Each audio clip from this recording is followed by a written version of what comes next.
번째 도심 주택가에 알몸 남성이 출연해 주변을 불안에 떨게 하고 있습니다. 지난 14일 새벽 CCTV 카메라에 촬영된 남성의 모습인데요. 남자들도 싫은데 여자들은 여자들은 더 싫겠죠. 남자들도 참 싫은데. 이 집 저 집 대문 열린 집만 네. 왔다 갔다 하더라고요. 알몸으로 골목길을 배회하던 남성이 주택 안으로 들어가는데요. 그리고 마당의 구석진 공간으로 들어갑니다. 거기가 옛날 캄캄했거든요. 거기 앉아가 벤을 보고 용변을 봤다고요? 한밤중 알몸 남성이 벌인 엽기적인 행각, 게다가 그는 마치 이를 계획이라도 한 듯 한 손에 휴지까지 들고 있었습니다.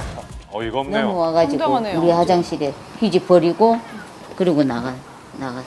근데 이 집에서는 어떻게 했어요? 맨날 저 똥을 치웠으니까. 남자의 행동은 장기간 반복되고 있었는데요. 7년 5개월. 그건 아닌 거예요. 횟수로 7년이고 한 7년 5개월을 해요. 한 달에는 적게는 3-4번에서 많이는 4-5번 가지고. 그렇게 많이요? 네. 8년째 집 마당에서 반복된 끔찍한 테러. 도대체 누가 왜 이런 짓을 저지르는 것인지 답답한 마음에 직접 자비를 들여 CCTV를 설치한 것인데요. 바로 지난 14일 포착된 범인의 정체가 바로 이 알몸 남성이었던 것입니다. 좀 심하네요. CCTV에서 봤을 때는 모르는 분이었어요. 남자는 모르겠어요. 모르는 사람입니다. 이렇게 사건이 있을 때마다 내가 있는 게 신고했어요. 또 와서 보고 정신이 이상자가 똥 싸고 간 거 가지고 뭐 이렇게 대수롭잖은 거야 그게. 네? 자, 이에 대한 경찰의 입장을 들어봤습니다. 피해가는 것을 내가 이건가 나의 남자가 찾아오면 이렇게 스파이를 주는 거 아닌가. 내 그런 알몸 상태로 대변을 받던 남자. 하지만 더 대담한 것은 남의 집에 침입까지 했다고 합니다. 얼마 전 자신의 집에서 이 남성과 마주쳤다는 피해자. 저희 집으로 좀 올라가는 길이었는데 저희 집 안에서 쓱 나오는 거예요. 옷을 입었으면 허리라도 잡고 하면 어떻게 이게 잡고 있을 수 있는데 잡을 데가 없었던 거예요. 그저 웃어넘기기엔 주민들의 불안과 피해가 커지고 있습니다. 신속한 수사와 강력한 대응이 필요하겠습니다. 최근 한 도시에서 가로수의 의문스러운 고사 현상을 두고 논란이 계속되고 있습니다.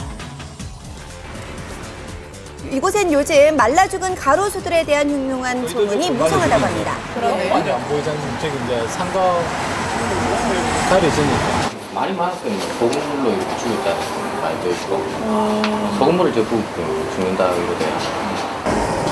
도로변에 위치한 가로수 중에서도 세 그루만 말라 죽었었는데요. 자, 이들의 공통점, 곳곳에서 구멍을 발견할 수 있었습니다. 구멍이 있네요, 실제로. 네. 를 봐서는 인적으로 누가 이제 한 것 같다. 추정을 한 거죠. 지금 이제 뚜렷한 증거가 없어서. 과연 소문은 사실일까요? 확인을 위해서 가로수 앞 상점들을 찾아가 봤습니다. 지나가던 사람이 너 나무 치겠지? 이런 소리를 옷 근간에 들었어요. 네. 그런 소리 하지 말라고. 그러니까 우리가 오해를 받죠. 나무 씹어놓은 걸고 죽였으면 그런 거는 없죠. 나무 씹어놓은 건데. 그렇다면 구멍들의 정체는 무엇일까요? 전문가와 함께 크기를 측정해 봤는데요. 그 크기가 평균 10mm로 동일했습니다. 의심이 가네요. 근데 이 10mm 정도 되는 거는 나무 의사들이 나무 치료를 위해서 이 수간 주사를 놓을 때 이렇게 구멍을 내거든요. 네. 그렇다면 도대체 왜 몇 그루의 나무만 고사한 것일까요? 원인 파악을 위해서 주변 환경부터 정밀 진단해 봤습니다. 썩는 냄새가 좀 나거든요. 네. 토양에 문제가 있는 것으로 판단, 그 산성도를 측정해 봤는데요. 멀쩡한 가로수 쪽 토양과 비교를 해보니 차이가 확연히 드러납니다. 산성도가 낮을수록 토양의 질이 좋지 않다는 건데요. 다르네요. 자, 얼마 지나지 않아 고사한 나무의 토양이 오염된 이유를 유추할 수 있었습니다. 일반 주민들이 쓰레기를 많이 모아놓거나 그러다 보면 특히 음식물 같은 경우에 국물 같은 것들이 밑으로 계속 떨어지거든요. 오히려 이거는 그러한 원인이 아닐까. 아, 그래요? 네, 누군가의 악의적인 범행이라 추측했던 가로수 의문사. 무심코 길에 버렸던 다수의 양심 때문은 아니었을까요? 10대들의 높은 범죄가 기승을 부리고 있는 가운데 특히 높은 재범률이 문제가 되고 있습니다. 아이들과 함께 엘리베이터에 들어서는 한 10대 남성. 자신이 갖고 있던 과자를 아이들에게 먹여주는 모습이 꼭 살뜰한 친형 같아 보이는데요. 하지만 그는 곧 180도 다른 정체를 드러냅니다. 아이들에게 컴퓨터를 잠깐 빌려 쓰겠다고 말한 뒤에 금품을 훔쳐서 달아난 것인데요. 범행은 이뿐만이 아니었습니다. 후미진 식당 뒤편으로 와서 뒤쪽에 보이는 주방 뒤쪽과 창고로 침투해서 물건 등을 훔쳤습니다. 닭 2마리하고 고춧가루 한 10건 넘을 경우에 40만 원치 내지. 40만 원치. 10대 절도범의 신출 귀몰한 행각은 장장 5개월 동안 지속됐는데요. 상가, 사무실, 당구장 등 약 100여회에 걸쳐서 1,800만 원 상당을 절취한 그런 사건입니다. 10대들의 범행이 날로 갈수록 대담해지는 이유, 바로 재범을 통해 범죄가 진화하기 때문인데요. 얼마 전 10대들에게 큰 봉변을 당했다는 피해자를 만나봤습니다. 저는 서기가 이리 와요. 이 들어오더라고. 서가 있더라고. 주말 대낮에 문이 환히 열린 가게에서 강도를 당한 것인데요. 그럼 돈 내놔라 이겨. 돈 없다 끊기네. 칼 이렇게 소리 하더라고. 그래서 겁이 나서 이제 지갑 있는 돈을 다 꺼내줬죠. 이들은 금품 갈취도 모자라 기물까지 파손한 뒤 1시간 동안 무려 3명의 노인을 상대로 범행을 저지르다 경찰에 붙잡혔습니다. 전과 9범 이상의 청소년들의 숫자가 2008년 953명에서 지난해 3,362명으로 무려 4배 가까이 늘어났습니다. 제일 큰 거는 실형이 선고가 거의 안 된다는 얘기죠. 교도소에 들어간다던가 어떤 벌금을 크게 낸다던가 하면 죄를 저지르면 무섭구나 이런 게 있는데요. 이거에 대한 통제 장치가 지금 국가에서는 거의 지금 상실한 이런 상황이라고 봐야 되는 거예요. 날로 높아져가는 10대 범죄 재범률, 이를 방지할 대책 마련이 시급한 상황입니다.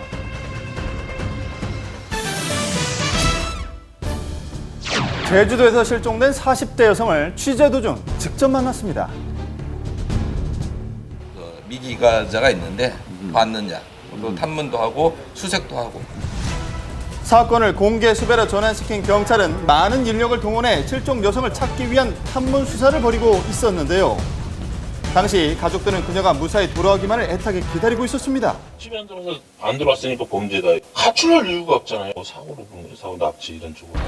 그런데 그때 갑자기 실종됐던 여성이 나타났습니다.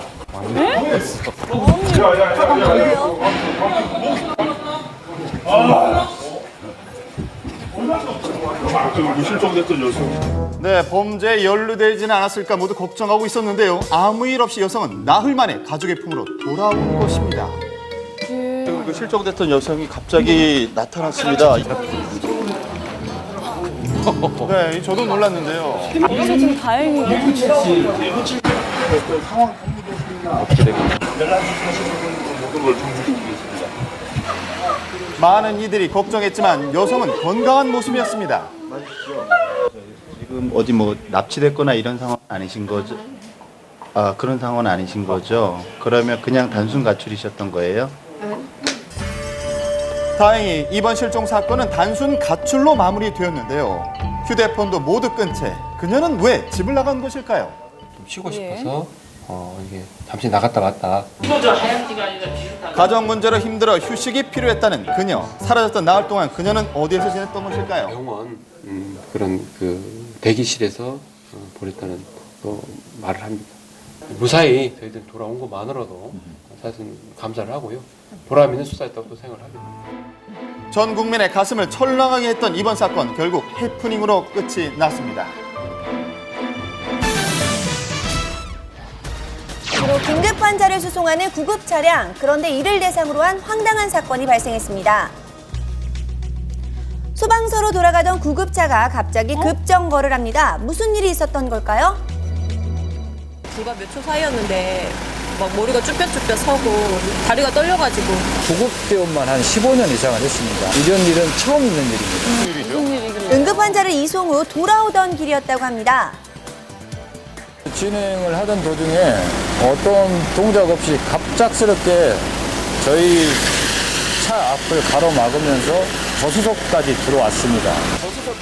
맞은편 차선에서 오던 외제차가 갑자기 중앙선을 침범해 구급 차량으로 돌진했다가 다시 방향을 틀었습니다. 고의로 구급 차량을 위협한 운전자 20대 대학생으로 밝혀졌는데요. 그런데 그 이유가 황당했습니다. 왜 그랬대요? 본인 판단으로는 상향도 높았다. 그래서 자기 운전에 상당히 방해가 됐다. 구급차임을 알리는 깜빡이 전조등이 운전에 방해가 됐다는 이유로 중앙선까지 넘나들며 위협을 가한 무모한 행동을 한 것인데요. 자칫 큰 사고로 이어질 수 있었던 위험한 상황.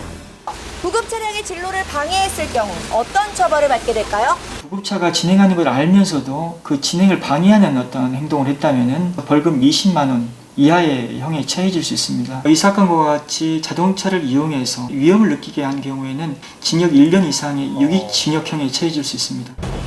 구급차에 타고 있는 사람이 내 가족이라면 길을 막을 수 없겠죠? 성숙한 시민의식이 필요해 보입니다. 동화 속 호박 마차도 만들 수 있을 것 같은 엄청난 크기의 슈퍼 호박이 등장했습니다. 왕 진짜 호박 맞아요? 맨 처음에 보고 엄청 놀랐어요. 크기가 이만한 것도 있고 요만한 것도 있고 뭐 여러지. 이렇게 큰 호박은 내가 93세가 돼도 처음이에요. 대체 얼마나 큰가 봤더니 우리가 알고 있던 복숭아가 원래 이렇게 작았던가요? 7살 어린이가 안아보지만 어림도 없죠. 성인 남성 둘이서 겨우 들어서 무게를 재봤습니다. 슈퍼호박의 무게 무려 76kg. 둘레는 또 보이시나요? 2m가 넘습니다. 누가 종자를 구해줘 가서는 심어봤더니 이렇게 처음이야 농사지은. 이 슈퍼호박 아이들 하나, 둘, 3명의 체중을 합한 것과 같은 무게고요. 만약에 이 호박으로 호박죽을 끓인다고 했을 때는 무려 500인분이나 끓일 수 있답니다. 호박죽으로 뭐 마을 잔치를 하고도 남겠죠. 가격이 어떻게 되나요? 배식이네. 이게 처음이라 나가지고 가격도 모르고 20-30만 원 가지 않을까. 자, 그러나 이 호박은 판매하거나 먹을 게 아니라 다음 달에 열리는 슈퍼 호박 선발 대회에 출품할 예정이라고 합니다. 좋은 결과 있기를 바라겠습니다. 다 크네요.